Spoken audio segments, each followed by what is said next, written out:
अस्सलामुअलैकुम। कैसे हैं सब दोस्त? उम्मीद है सब खैरियत से होंगे। प्यारे दोस्तों, हालिया बारिशों की वजह से पूरे पाकिस्तान में तबाही मची हुई है।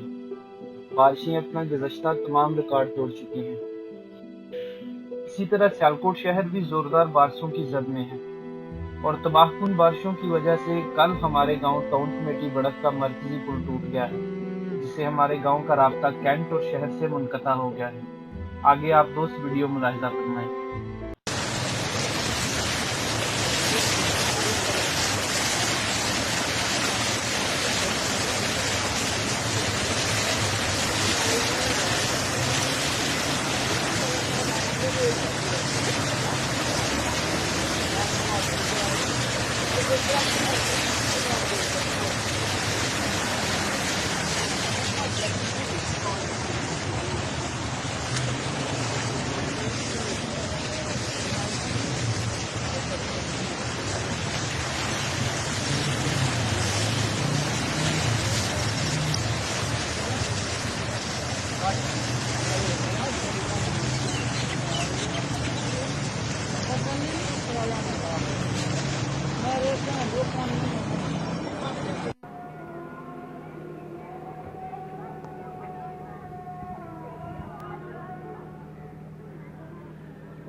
जाओगे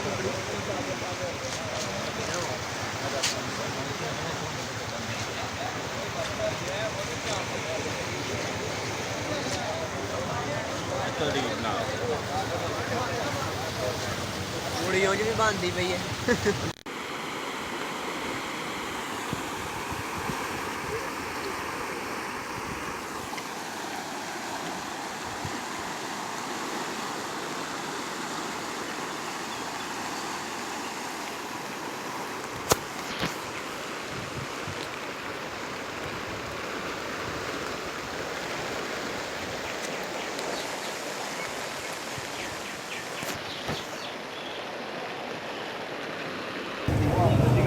हो गए हैं वो पली साइड बैग ही तो